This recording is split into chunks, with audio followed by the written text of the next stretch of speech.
Hello friends, welcome to rural academy. Friends, आज हम लोग मराठा साम्राज्य का पार्ट 2 कवर करेंगे। देखेंगे कि मराठा साम्राज्य का विस्तार कैसे हुआ और आंग्ल मराठा युद्ध का बेस कैसे तैयार होता है। तो चलिए देखते हैं आज के एमसीक्यूज। आज का पहला प्रश्न है, शिवाजी द्वारा सुरनीस की नियुक्ति किस विभाग को देखने के लिए होती थी? ऑप्शन ए सेना, ऑप्शन बी अर्थ विभाग, ऑप्शन सी पत्राचार, ऑप्शन डी विदेशी संबंध। देखिए, जो सुरनीस होते थे वो पत्राचार के लिए रखे जाते थे। इनकी जो नियुक्ति होती थी वो पत्राचार के लिए, पत्रों का आदान प्रदान करने के लिए किया जाता है। तो इसका सही आंसर होगा ऑप्शन सी पत्राचार। चलिए नेक्स्ट क्वेश्चन में चलते हैं। किस मराठा शासक को बृहद महाराष्ट्र की स्थापना का श्रेय दिया जाता है तथा उसके समय में मराठा साम्राज्य का सर्वाधिक विस्तार हुआ? Option A Shivaji, option B Bajirao प्रथम, ऑप्शन सी बाजीराव द्वितीय, ऑप्शन डी है आपका संभाजी। देखिए, जो आपका जो बाजीराव प्रथम थे, इन्होंने जो थे बृहद महाराष्ट्र की स्थापना का श्रेय दिया जाता है इन्हीं को ही, और उनके समय में ही मराठा साम्राज्य का सर्वाधिक विस्तार हुआ है। बालाजी प्रथम ने जो है अपनी दूरदृष्टि से देख लिया था कि मुगल साम्राज्य छिन्न भिन्न होने जा रहा है, इसलिए उसने जो है महाराष्ट्र क्षेत्र से बाहर के हिंदू राजाओं की सहायता से मुगल साम्राज्य के स्थान पर हिंदू पातशाही स्थापित करने की योजना बनाई थी। तो इसका सही आंसर होगा ऑप्शन बी बाजीराव प्रथम। चलिए नेक्स्ट क्वेश्चन पे चलते हैं। मराठा संघ के 5 सदस्य थे, इनमें से कौन सा उनमें शामिल नहीं था? ऑप्शन ए पूना का पेशवा, ऑप्शन बी नागपुर के भोसले तथा बड़ौदा के गायकवाड़, ऑप्शन सी ग्वालियर के सिंधिया और इंदौर के होलकर, ऑप्शन डी कन्नौज के चंदेल, ऑप्शन ई इनमें से कोई नहीं। देखिए, जो मराठा थे एक अत्यधिक लड़ाकू और हिंसक जाति थी जिसने दक्कन क्षेत्र में शक्तिशाली संघ की स्थापना की। मुगल शासक औरंगजेब की मृत्यु के बाद वे राजनीतिक और सत्ता के केंद्र में आ गए। स्थानीय नेता शिवाजी ने जो है आपका 1674 ईस्वी में स्वतंत्र मराठा राज्य की स्थापना की। उनकी जो प्रशासनिक प्रणाली हिंदू और मुस्लिम संस्थाओं का मिश्रण थी। पेशवा जो थे पेशवा राज की स्थापना के बाद मराठों की जो प्रशासनिक प्रणाली में कई परिवर्तन किए गए। इसमें जो आपका मराठा संघ है, तो मराठा संघ के उदय में राजा राम द्वारा मराठा सरदारों की जागीरें प्रदान करने के कदम को महत्वपूर्ण योगदान है। इस संघ के आधार का निर्माण बाजीराव प्रथम के समय में हुआ, जब साहू ने विभिन्न मराठा सरदारों को अलग अलग क्षेत्रों पर चौथ व सरदेश मुखी वसूलने का अधिकार प्रदान कर दिया। इसमें जो है आपका जो महत्वपूर्ण मराठा सरदार थे उनमें आपका है नागपुर के भोसले हैं, बड़ोदरा के गायकवाड़ हैं, आपके ग्वालियर के सिंधिया, इंदौर के होलकर और पूना के पेशवा है। ये 5 है, पहले ही बता चुके हैं जैसा कि 5 सदस्य हैं, तो ये 5 सदस्य हैं मराठा संघ के। इसमें जो इसमें आपका एक मिनट, इसमें जो आपका सही आंसर होगा वो होगा ऑप्शन डी कन्नौज के चंदेल। कन्नौज के चंदेल जो थे वो मराठा संघ में शामिल नहीं थे। ठीक है, तो इसका सही आंसर होगा ऑप्शन डी। चलिए नेक्स्ट क्वेश्चन पे चलते हैं। बालाजी विश्वनाथ को पेशवा की पदवी किसने प्रदान की? ऑप्शन ए शिवाजी द्वितीय, option B Sahu, option C Sambhaji, option D Dhanaji Yadav. देखिए, 1713 ईस्वी में साहू जी द्वारा पेशवा के रूप नियुक्त किया गया था ताकि साम्राज्य को संगठित किया जा सके। बालाजी विश्वनाथ को जो साहू जी द्वारा पेशवा के रूप में नियुक्त किया गया था ताकि साम्राज्य को संगठित किया जा सके। उसने लगभग सभी सरदारों पर जीत हासिल कर मराठा साम्राज्य का विस्तार किया और पेशवा के पद को अत्यधिक महत्वपूर्ण बना दिया। तो इसका जो सही आंसर होगा ऑप्शन बी साहू जी। चलिए नेक्स्ट क्वेश्चन पे चलते हैं। निम्न में से पेशवा राज्य का संस्थापक था? Option A Balaji Vishwanath, option B Bajirao प्रथम, option C Bajirao, option D Madhavrao. देखिए, पेशवा राज्य का जो संस्थापक था वो बालाजी विश्वनाथ था, तो सही आंसर होगा ऑप्शन ए बालाजी विश्वनाथ। चलिए नेक्स्ट क्वेश्चन पे चलते हैं। दक्षिण के मुगल सूबों से चौथ व सरदेश मुखी प्राप्त करने का अधिकार किसने प्राप्त किया? Option A Raja Ram, option B Balaji Vishwanath, option C Bajirao प्रथम, ऑप्शन डी बाजीराव।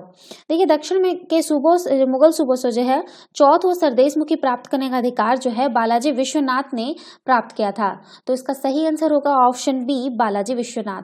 चलिए नेक्स्ट क्वेश्चन पे चलते हैं। शिवाजी और बाजीराव प्रथम के बीच एक उभयनिष्ठ विशेषता थी जिसने युद्धों में उनकी सफलता सुनिश्चित की। उनमें से ये कौन सी विशेषता आपको चुनना है कि हिंदू पद बादशाही, ऑप्शन बी हिंदू राजाओं का समर्थन, ऑप्शन सी छापामारी युद्ध पद्धति, ऑप्शन डी विदेश संबंधी मामले।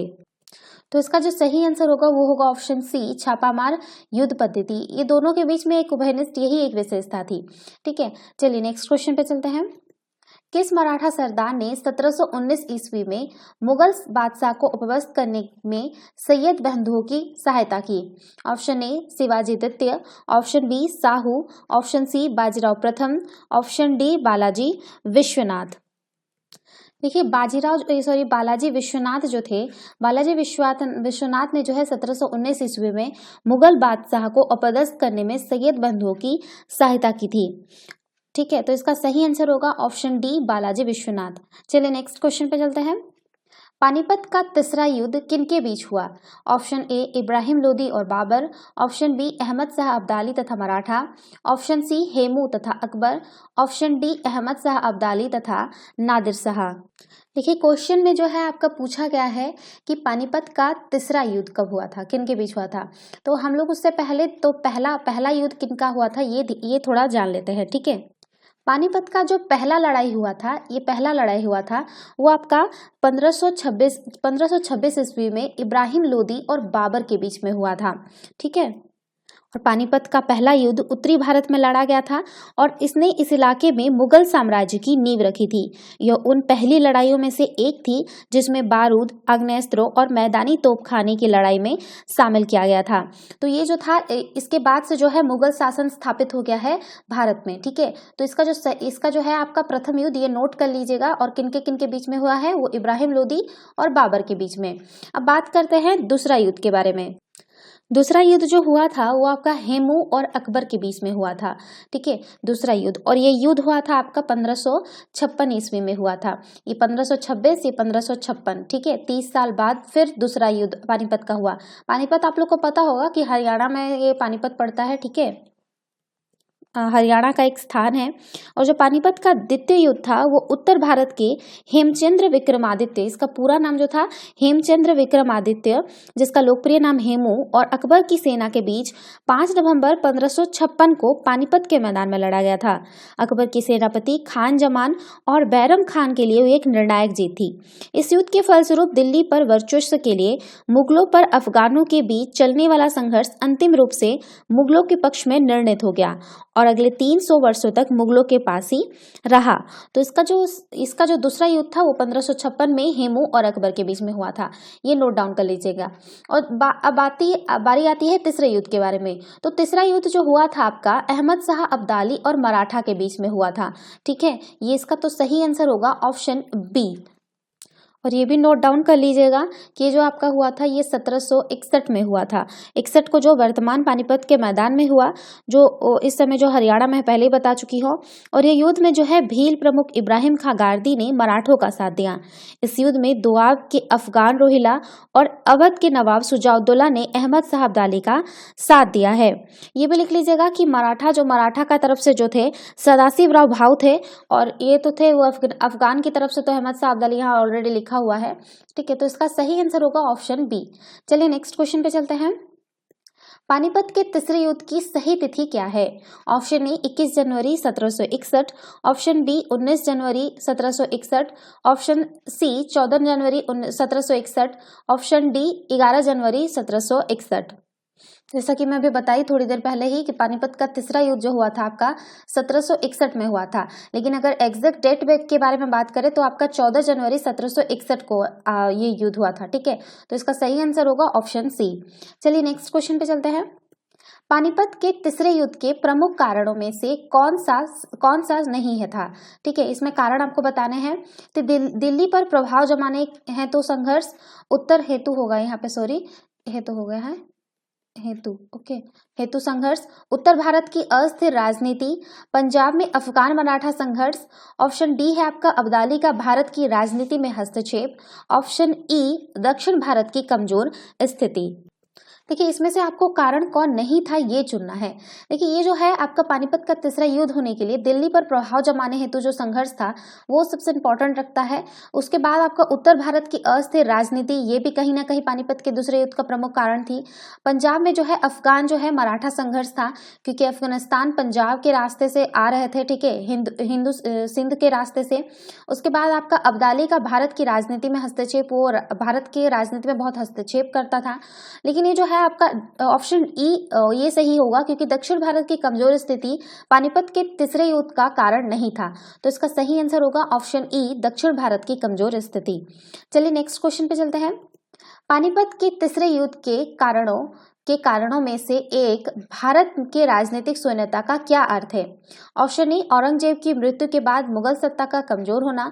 ऑप्शन बी, शक्तिशाली केंद्रीय सत्ता का अभाव। ऑप्शन सी, ए और बी दोनों। ऑप्शन डी, इनमें से कोई नहीं। देखिए जो पानीपत का तीसरा युद्ध हुआ था उसके कारणों में एक था भारत की राजनीतिक शून्यता। इसका अर्थ है औरंगजेब की मृत्यु के बाद मुगल सत्ता का कमजोर हो जाना और शक्तिशाली केंद्रीय सत्ता का अभाव होना। तो इसका जो सही आंसर होगा ऑप्शन सी, ए और बी दोनों। तो ये था आज का जीके का पोर्शन। वीडियो पसंद आए तो लाइक, शेयर और कमेंट करना ना भूले, साथ ही साथ चैनल को सब्सक्राइब करना ना भूले। और नेक्स्ट सेशन में जो है हम लोग आंग्ल मराठा युद्ध के बारे में देखेंगे। उसमें जो है आपका 3 पार्ट बनेगा, क्योंकि आंग्ल मराठा जो है 3 युद्ध हुए हैं अंग्रेज और मराठा के बीच में। तो ठीक है, तो चलिए नेक्स्ट सेशन में मिलते हैं। Thanks for watching, have a nice day, take care.